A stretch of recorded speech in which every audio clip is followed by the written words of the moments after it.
sekolah ambruk. Dengan panasnya kepanasan mereka karena beratapkan terpal. Pas hujan kemarin juga ini roboh. Jalanan tanah bebatuan.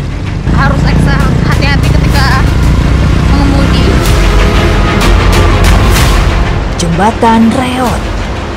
Akses satu-satunya bagi warga untuk melintasi menjual hasil buminya ke Kabupaten Garut. Inilah kondisi nyata Desa Gelarwangi di Bumi, Jawa Barat yang masih jauh dari sejahtera. Dalam keterpurukan ini, masyarakat tak menyerah. Mari kita saksikan di Indonesiaku.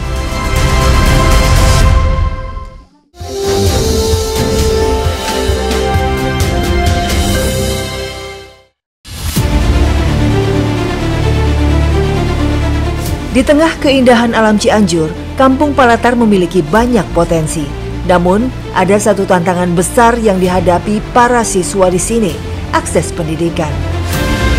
Ya, ibu-ibu di sini sebelum mereka berangkat ke kebun, biasanya mengantar dulu anak-anaknya untuk sampai ke jembatan.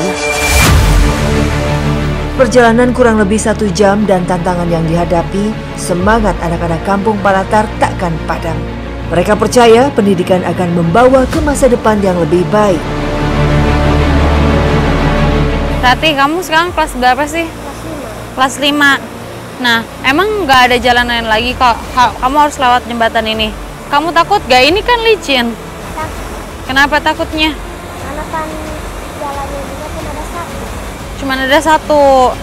Oh, kalau ke sekolah lewat sini berapa lama? 1 jam lebih kurang. Di mana sekolahannya? Jembatan bambu ini dibuat secara swadaya masyarakat dan menjadi salah satu tulang punggung anak-anak dan warga untuk keluar masuk kampung karena lebih dekat menuju Kabupaten Garut.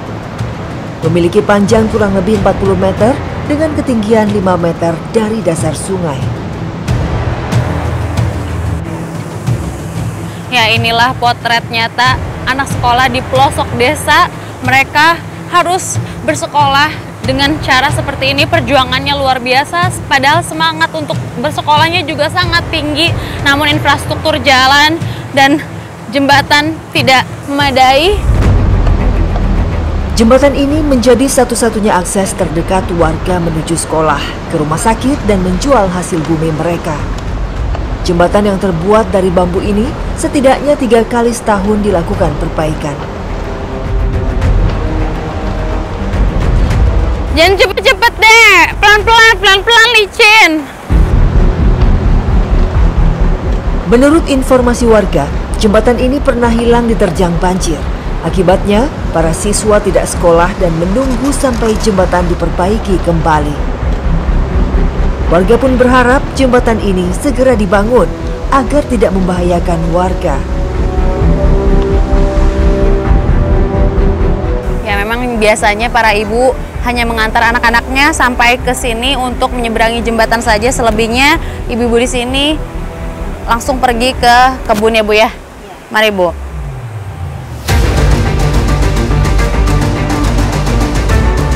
Tak hanya jembatan, akses jalan yang sempit dengan naik dan turun pegunungan yang berjarak sekitar 2 km membuat para siswa harus menempuh waktu kurang lebih 1 jam agar sampai di SD Negeri 2 Mekar Mukti.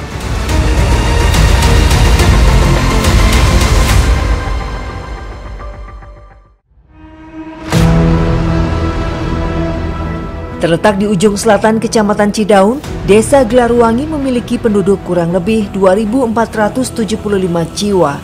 Warga menggantungkan hidupnya dengan menanam jahe, cabai, dan sayuran sebagai penghasilan utama mereka. Salah satunya mentimun. Letak kebun mentimun yang jauh tak membuat para buruh patah semangat. Kami pun terus melangkah melewati jalan setapak dan bebatuan yang licin. Setelah berjalan kurang lebih 20 menit, akhirnya kami sampai di kebun.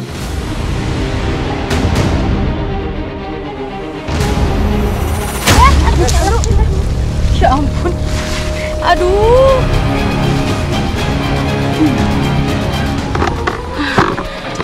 Memang menanam untuk mentimun ini berada di tebing.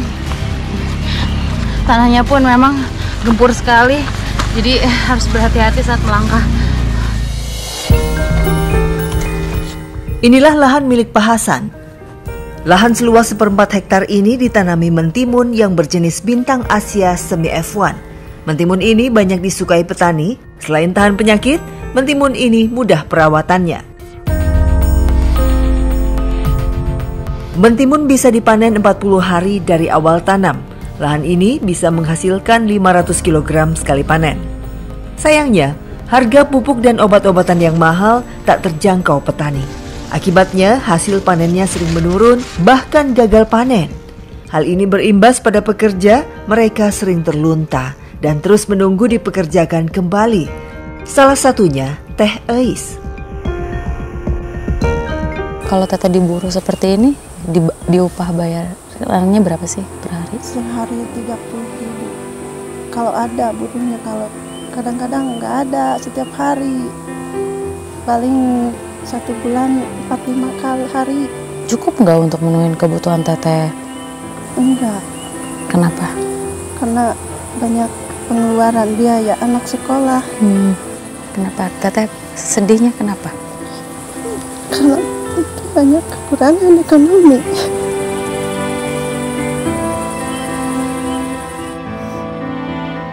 Apa sih yang dipengen sama anak yang belum terpenuhin sama Teteh? Iya, Cita-citanya? tadinya kan udah ngejalan sekolah, tapi anaknya mau, ya mau gimana lagi sekuat tenaga saya. Karena cita-citanya anak saya tuh tinggi, ingin sekolah tempat SMA katanya.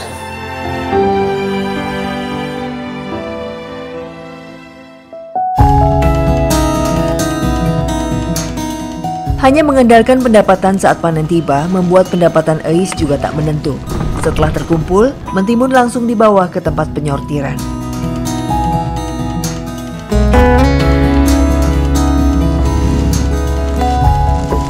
Sebelum dijual, mentimun harus menjalani sortir agar terjaga kualitasnya.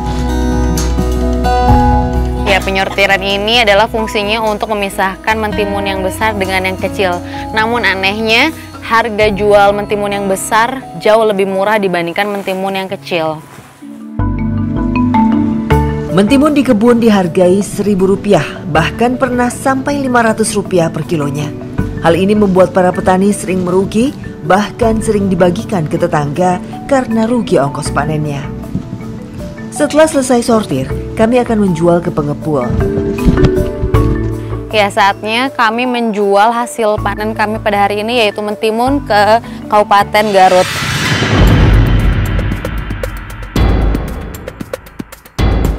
Ongkos transportasi yang mahal membuat para petani sering merugi. Biasanya ongkos ojek dipatok Rp800 hingga Rp1.000 per kilonya. Hal ini membuat petani terpaksa harus jalan kaki untuk menjual sendiri. Lagi-lagi kami harus melewati jembatan bambu Cikahuripan karena jembatan ini merupakan akses terdekat menuju pengepul yang berada di Kabupaten Garut. Jika melewati jalan lain akan memakan jarak tempuh 10 km. Namun melewati jembatan ini hanya sekitar 2 km. Jembatan ini memiliki panjang kurang lebih 40 meter dengan tinggi 5 meter. Saat hujan tiba, kedalaman air bisa mencapai 3 meter. Ya, jembatan ini hanya akses satu-satunya bagi warga untuk melintasi dan menjual hasil buminya ke Kabupaten Garut. Mereka terpaksa menggunakan jembatan yang ala kadarnya seperti ini, hanya terbuat dari bambu dan ini pun licin sekali kondisinya. Kalaupun kami terjatuh, dan saya sedih melihat akangnya ini bawa beban berat banget, setiap hari harus sampai ke pasar dengan kondisi seperti ini. Dan jembatan ini menjadi penghubung Kabupaten Cianjur dengan Kabupaten Garut. Warga sering mengajukan pembuatan jembatan permanen, namun hingga saat ini belum ada realitanya.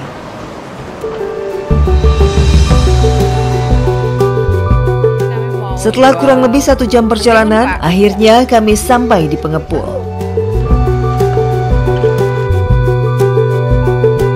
Berapa kilo Pak semuanya? 16 kilo. 1 kilonya sekarang di harga berapa Pak? Ya kalau sekarang ya udah naik sedikit. Paling karena 2.500. Kenapa? Ya kalau kan di atasnya jualan saya 3.000. Jadi transportnya 500. Permintaan pasar yang lesu juga membuat harga mentimun anjlok. Dari normalnya 5.000 per kilo, kini hanya Rp2.500 saja. Imbasnya, upah pekerja pun terlambat dibayarkan.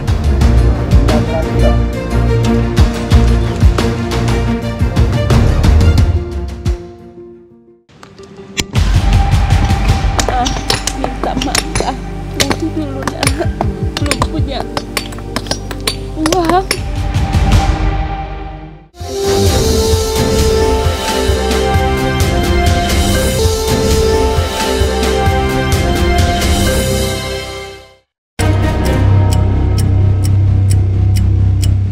Berbatasan langsung dengan Kabupaten Garut dan Bandung, Desa Gelarwangi memiliki luas wilayah kurang lebih 1.235 hektar dengan 866 hektar milik perhutani.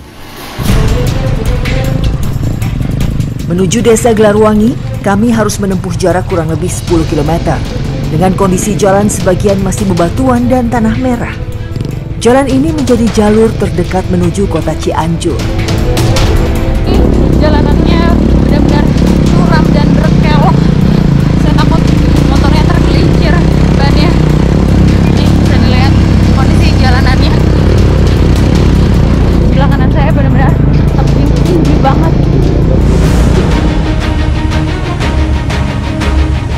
Akses jalan yang melewati lereng perbukitan, tak jarang warga harus berhenti melanjutkan perjalanan akibat tanah longsor. Dan mereka terpaksa menunggu 1 hingga 3 hari sampai jalan dibuka kembali. Tak adanya angkutan pedesaan, warga terpaksa naik ojek dengan ongkos Rp100.000 sekali jalan. Setelah menempuh waktu kurang lebih 1 jam, akhirnya kami sampai ke lokasi yang kami tuju.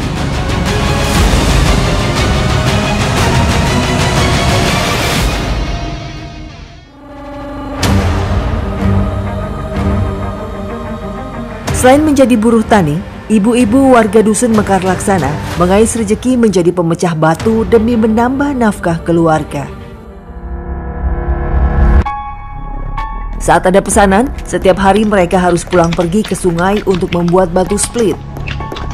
Ya, akhirnya saya telah sampai di lokasi di mana pemecahan batu split ini dilakukan, dan setelah ini saya akan membantu mereka untuk melakukan aktivitasnya.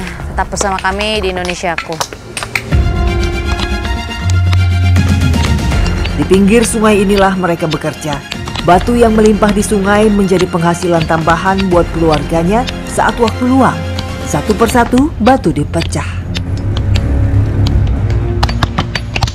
Ternyata untuk memecahkan batu split ini tidak mudah, karena yang saya takutkan memang bukan hanya sulit, tapi takutnya batunya terpental ke area muka dan mata. Batu berukuran besar harus dipecah-pecah menjadi ukuran 2 x 3 cm. Ukuran standar batu split yang dicari konsumen. Aduh, tadi barusan ada batu split yang terpental ke muka saya. Sakit, memang harus hati-hati untuk cara pemecahannya.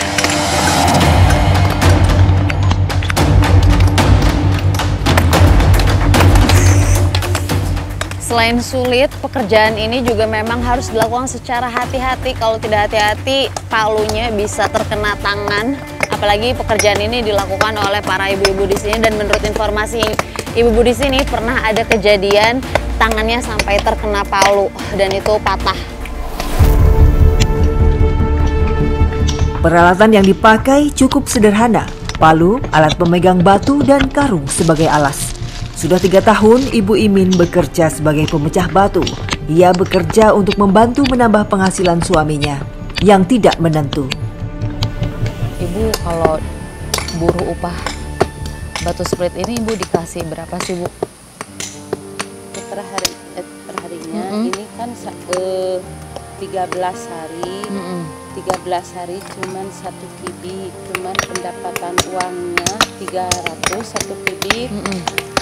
Nggak cukup deh untuk makan anak, kurang untuk makan, untuk jajan anak sama ya makan ibu juga sama, dan makan juga kadang-kadang sedikit itu apa beras itu kalau punya sedikit itu sampai pakai itu apa dilempah itu Dibikin bubur. bikin bubur itu yang makanya yang anak kedua itu bilang mah minta makan nanti dulu nah belum punya uang, cuman uang sedikit, beli itu aja, beli mie dulu, coba makan.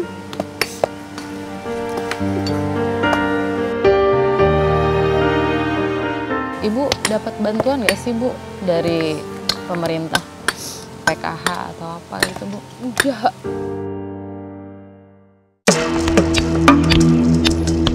Bisa dibayangkan betapa sulitnya perjuangan mereka untuk bertahan hidup. 1 kubik batu split hanya dihargai Rp300.000. Padahal untuk mendapatkan 1 kubik batu split, biasanya ibu-ibu ini membutuhkan waktu 10 hingga 15 hari. Tergantung dengan kesulitan dan ketersediaan batu yang ada. Bila dibanding resiko dan bahaya yang dihadapi, harga ini sungguh tak sebanding. Lokasi pemecahan batu biasanya dilakukan di tempat yang tidak jauh, agar memudahkan kendaraan bisa mengangkut.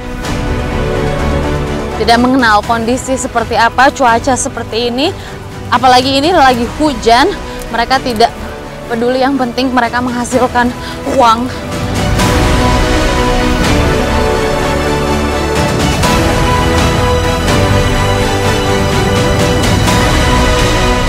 Nah, biasanya ketika hujan turun seperti ini memang sudah sangat deras, batu-batu split ini dikumpulkan di pinggiran jalan seperti ini dan mereka akan melanjutkan pekerjaannya pada esok pagi.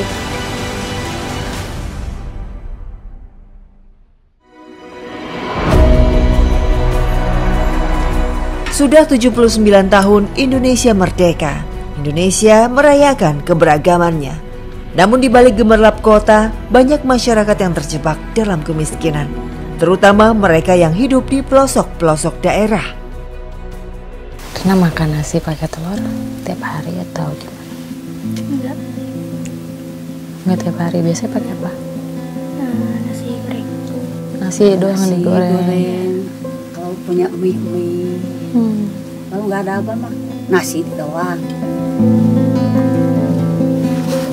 Memang seperti yang dikatakan oleh neneknya Rina, itu pun tidak tiap hari Rina bisa merasakan makan bersama dengan telur.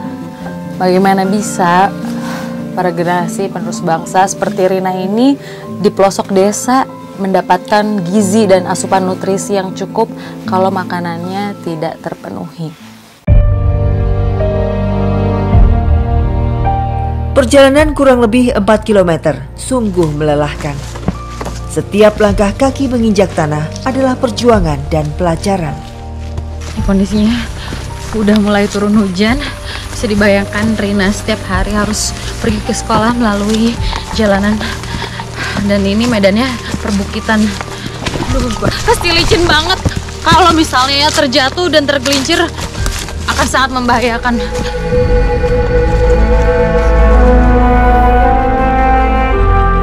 Di desa ini, pendidikan menjadi impian yang sulit dijangkau. Sekolah yang ada pun tidak memadai, seringkali tanpa guru yang cukup.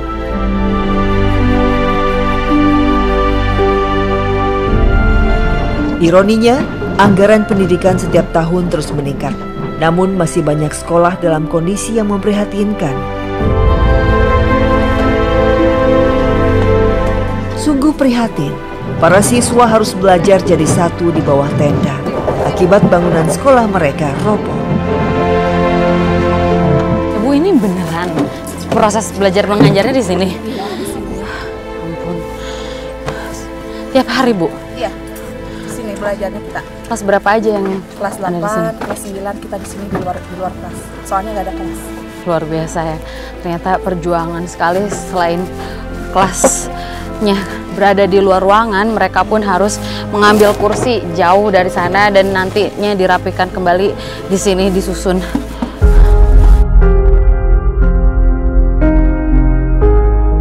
Inilah SMP Negeri 7 Cidaun. Tahun 2009, sekolah ini dibangun. Namun tahun 2021, 3 ruang kelas ambruk akibat gempa bumi. Menurut informasi guru, sering pengajuan pembangunan bangunan baru disuarakan. Sayangnya, tahun 2024 hanya dilakukan renovasi sejumlah 2 kelas saja. Bahkan sebagian siswa terpaksa belajar jadi satu dengan ruang perpustakaan dan ruang guru. Harapannya dibangun ruang kelas baru dan sarana prasarana sekolah yang memadai. SMP Negeri 7 Cidaun ini khususnya kelas 9 dan kelas 8 belajar di luar ruangan dan hanya beralaskan atap dari terpal. Kondisinya saat ini panas sekali karena sedang musim kemarau. Kalau sedang musim penghujan pastinya mereka akan kebocoran dan juga terkena cipratan air dari luar. Tak hanya kondisi bangunan yang rusak, namun yang tak kalah mendesak adalah kesejahteraan guru. Banyak dari mereka yang masih berstatus honorer dengan gaji yang jauh dari cukup. Salah satunya adalah Bu Susi Herawati. Miris ya, Mbak. Kalau saya ceritakan sangat miris.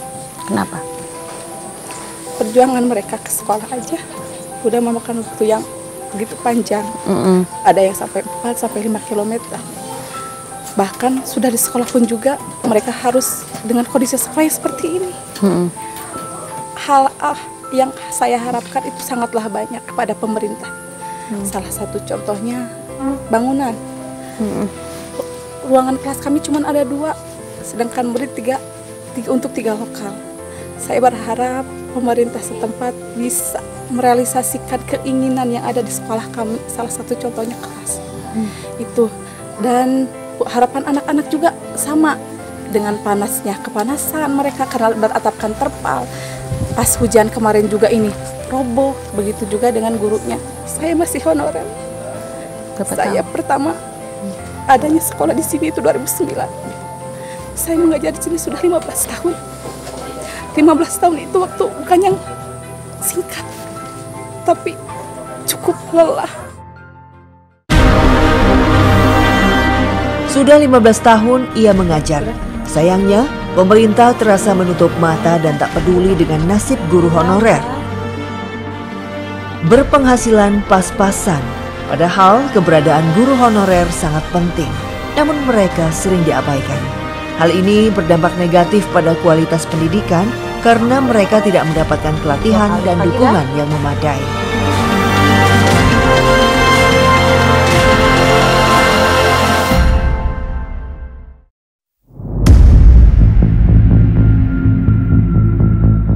Memiliki wilayah perbukitan, Desa Gelarwangi dikelilingi lahan berhutani. 80% warga berpenghasilan dari pertanian dan perkebunan, salah satunya cabai. Hamparan cabai seluas 4 hektar ini milik Pak Asep Suparman. Kebun cabai rawit ini berjenis cabai rawit ori dan banyak disukai petani. Selain perawatannya mudah, tahan hama, harga cabai rawit panca ini lebih tinggi daripada cabai biasa. Sayangnya, tanaman ini banyak diserang hama, sementara harga obat dan pupuk tanaman tak terjangkau petani. Sehingga risikonya jelas, gagal panen. Nah, yang ditakutkan oleh para petani di sini adalah hama patek atau lalat buah, dan sampai saat ini mereka belum dapat obatnya, dan kalau sudah sampai membusuk seperti ini, maka para petani di sini pastinya akan mengalami kerugian. Usia panen cabai ini 5 bulan setelah ditanam dan selanjutnya bisa dipanen setiap 1 minggu sekali dengan hasil sebanyak 120 kg sekali panen. Namun saat tidak melimpah, hasilnya hanya 50 kg saja. Salah satu buruh panen adalah Bu Eni. kondisi ekonomi yang tak menentu, minimnya penghasilan, ia harus terus berjuang untuk menyokong ekonomi keluarganya.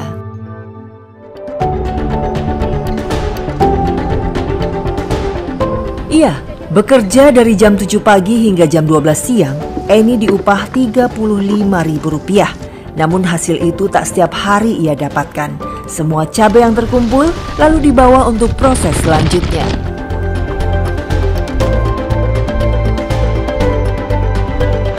Setelah cabai ditaruh di atas terpal, kemudian dilakukan proses penyortiran. Harga cabai yang tidak stabil dan serangan hama patek membuat petani sering mengalami kerugian. Salah satunya Pak Asep Suparman, sudah 3 tahun menjadi petani cabai. Bapak kalau misalnya sempat gak ngalamin bener-bener kerugian? Sempat, Neng, kerugian yang lokasinya di daerah sana itu dikarenakan obatnya telat, untuk daya belinya kurang, itu satu tanaman kurang lebih 3.000 pohon, semuanya mati, Neng. Harapan Bapak begini, Neng, khususnya kepada pemerintah yang ada di atas, mohon pupuk subsidi itu dimudahkan langsung kepada petani, Neng. Bapak Prabowo yang sekarang mohon, saya dari petani, khususnya Kampung Awilega umumnya, Desa Mekarjaya, dimohon dipercepat bantuannya dari pupuk atau dari jalan. Ya, selain akses yang rumit, faktor ketersediaan obat-obatan membuat para petani resah. Mereka hanya berharap solusi dari pemerintah melakukan penelitian agar obat hama patek tersedia di pasaran. Setelah selesai sortir, cabai kemudian segera dijual ke pengepul agar timbangan tidak mengalami penyusutan.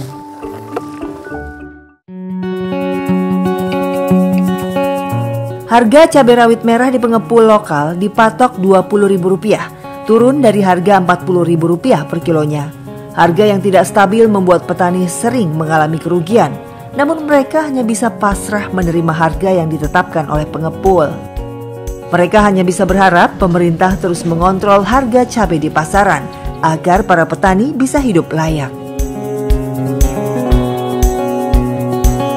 Ya, harga cabai rawit di pengepul lokal dihargai dengan harga per kilogramnya Rp20.000, padahal kalau sampai ke pasar Caringin yang berada di Kabupaten Bandung sampai Rp26.000 per kilogramnya. Nah, ini faktornya adalah terutama akses jalan dan juga ongkos yang mahal, dikarenakan memang infrastrukturnya jelek, jadinya harga cabai di sini dihargai dengan harga yang murah.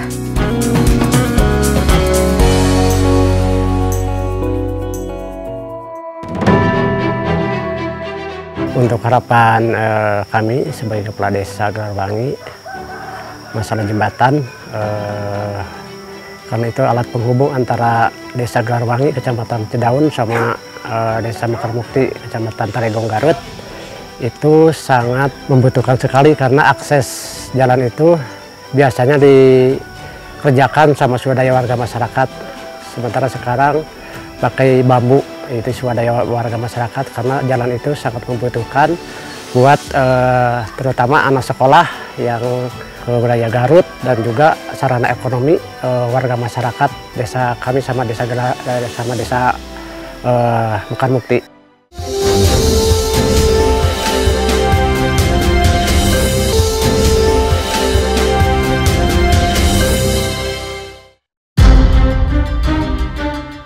Di sini para petani berjuang keras untuk memenuhi kebutuhan sehari-hari, sementara anak-anak mereka bercita-cita tinggi.